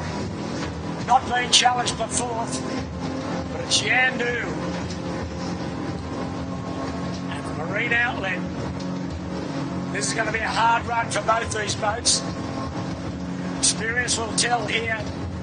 The Gundy boys and John Cooley hanging tough here. Great performance. And then the fifth boat will be ASCC1. Advantage Yandu, Pete. He chived earlier, I think. Yep. But we'll see. Marine Outlet. Yandu's coming at him at 1,000,000 miles an hour. Wow. Marine Outlet's doing 500,000 miles an hour, but Yandu's doing 1,000,000 miles an hour. And Andu's got on top of him here. The Marine Outlet not helped by the great big fat spinnaker and great big fat mainsail. That's a big fat spinnaker, as you say, but I think he's going to have to drop it 2 sail up to the finish. But as we saw, that is the efficient, for the wind direction, that appears to be the efficient method because the breeze in the left. I think these boys might be dropping, Peter, perhaps, do you think? Dropping or popping in to see Star Wars at the Edwards. Well, I think they've got to get this shoot down on the Marine Outlet. Come on, boys, take your time. You've got fourth sewing up if you don't make a mistake. Easy to say, but Yandu have got to scream it trying to get round Point Piper. So very bumpy water there, but they'll just carry past the point and then drop, I think, Pete. Yeah, okay, Marine Outlet are hanging in there with this big, it's big dangerous. shoot. It's dangerous, though, it what they're is doing dangerous. there. There's the beautiful homes from Point Piper. Let's see, Fang and Louis, what do you got for us, brothers? What they've got is a great performance, considering they were upside down for a few minutes. Okay, Yandu have rolled over Marine Outlet into third spot. Oh, they've got a mute gust here, Yandu, well below the finishing line. A heading puff, Pete, just what you don't require. Oh, hang on over, boys. Another first-class crew. Mick and Wayne has a look back. Okay, Marine Outlet have gone in. They're going to drop. Yeah, so now the pressure goes off. Yandu responding, Pete. Yes, they are. Plenty of wind here. A great drop on the marine outlet. The kamikaze. It was a good drop on marine outlet, but I don't think they're close enough to No. get Yandu. Yandu's still got to get the spinnaker round and down. Still, they gave themselves a chance, though, the marine outlet. Well, that's their best performance of the year, the marine outlet boys. Yeah. Fourth in a heat of the worlds. They'd take that any time. Absolutely. So it'll be Yandu third. Just coming up to the finish now. Yandu look like They're still going to get the bow up. got to get the bow up. Yeah, marine outlet flying down here. Not going to be much in this. Oh. No, and Yandu are going to be by about 5 or 6 seconds. Yep. Yandu just staggering around third. Marine outlet, well done, both teams. Yeah, I think Louis was just putting the last bit of the chute in the... Wow, that was hard work for all crews along this Chute in the back. bottom reach. Now, is that the New Zealanders dropped early? ASCC1. Well, they'll be very thrilled with his fifth position. Yeah, but that's about where he needs to be, Pete, isn't it? You know, fifth, sixth. I don't think he'll be in the top four. Top four looks a bit shaky even now, doesn't it? LI Lifting and Adam Mustel and Josh Shon, well done. Just cruising home. Well, that's a great effort. In top company, in really top company. They've beaten a host of good boats. Yep. So ASCC1 we'll learn a bit about Sydney Harbour and the Nor'easter. About May On a busy Sunday. On a busy-ish Sunday. Yeah, and who I got next? Is this our friends in Balmain, Jimmy? Yeah, Balmain. Balmain's next. Already dropped the chute. Then looks like Bigfoot. Okay, Queenslanders in the top 10.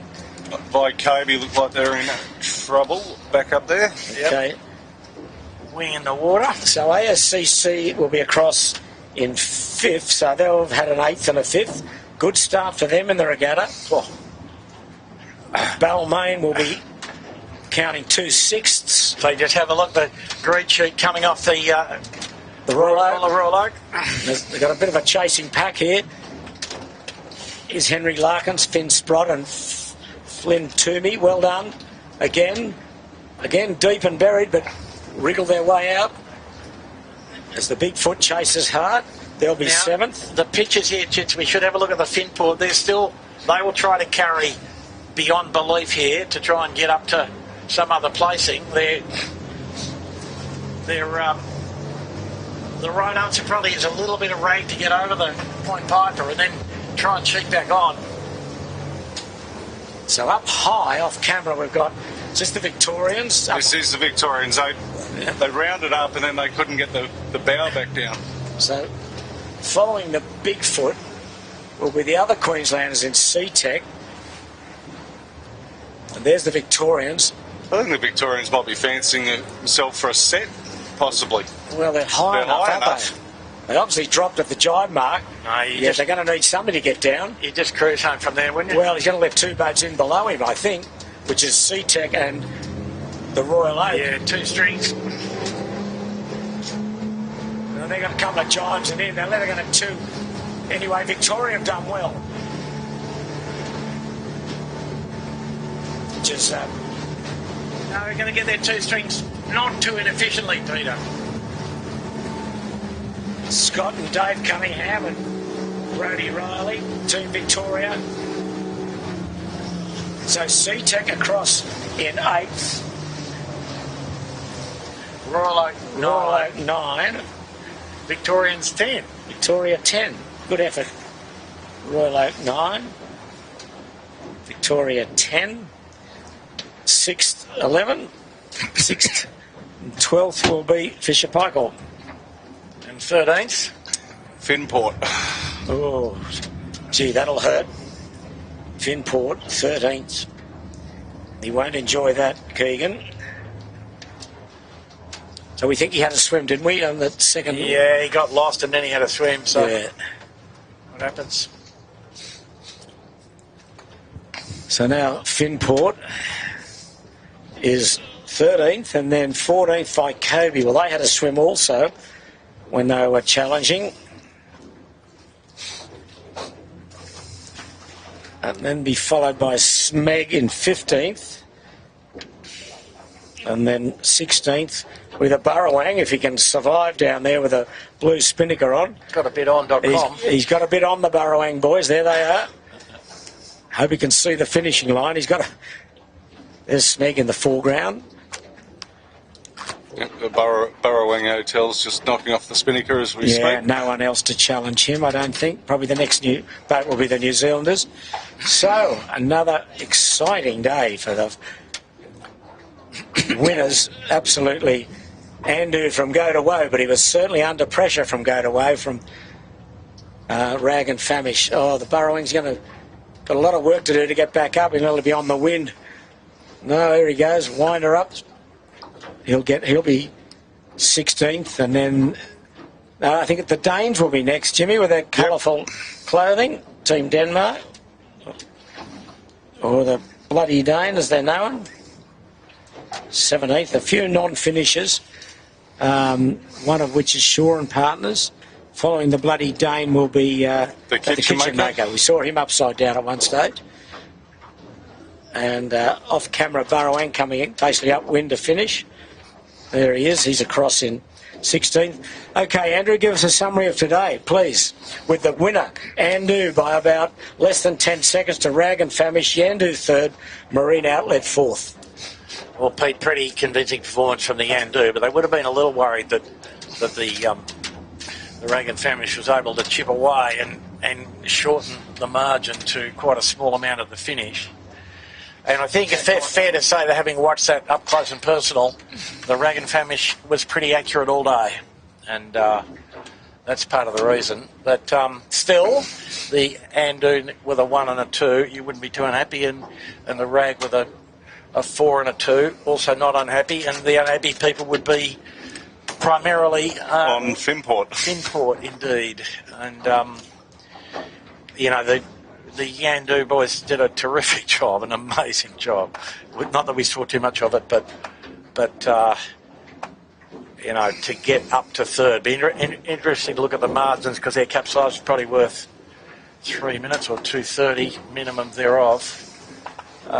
So it would remain the case that the title's still up for grabs, and there's still 3 boats that have got 3 good results. So Finport is looked a bit shaky, but just looking forward, Pete, also to Tuesday, and the wind was a little above the model today, but Tuesday forecast is for relatively light, perhaps around 8 knots, easterly-ish. Okay, well, thank you, Andrew. We've got 2 races on Tuesday. Heats 3 and 4, and then 2 races again on Wednesday. But I think, the top 2 boats were terrific performance from both of them. Both very accurate. No mistakes, really. It's just that Andrew got in front early and held the lead from there. Harry Price threw everything at them. Couldn't quite get to them. And at the end, Andrew team of Sam Newton, Sevi Jarvin and Herman winning. Very, very deserved winners. But also the performance of Rag and Famish will give them a lot of encouragement. And Yandu, after their catastrophic capsize, to get into third. But I think really one of the performances today was the Marine Outlet. John Cooley and the Gundy boys, they were a terrific start, and they were in the top half a dozen all the way through, and to finish 4th in a JJ, as I said earlier, is a terrific effort as we watch the Black Knight cross the line just ahead of Noakes. So we look forward to your company on Tuesday, a day off tomorrow. You can go to work and then get off early on Tuesday and come and watch us or listen to us, whatever you want to do, with the sound down if that you so preferred. But we'll be here bringing the 2 races to you. So the day belonged to Andu, a terrific performance from that team. So on behalf of the Sail Media team, Jimmy Bury and Andrew Buckland, it's Peter Shipway saying goodbye from a sparkling Sydney Harbour, and look forward to seeing you again on Tuesday.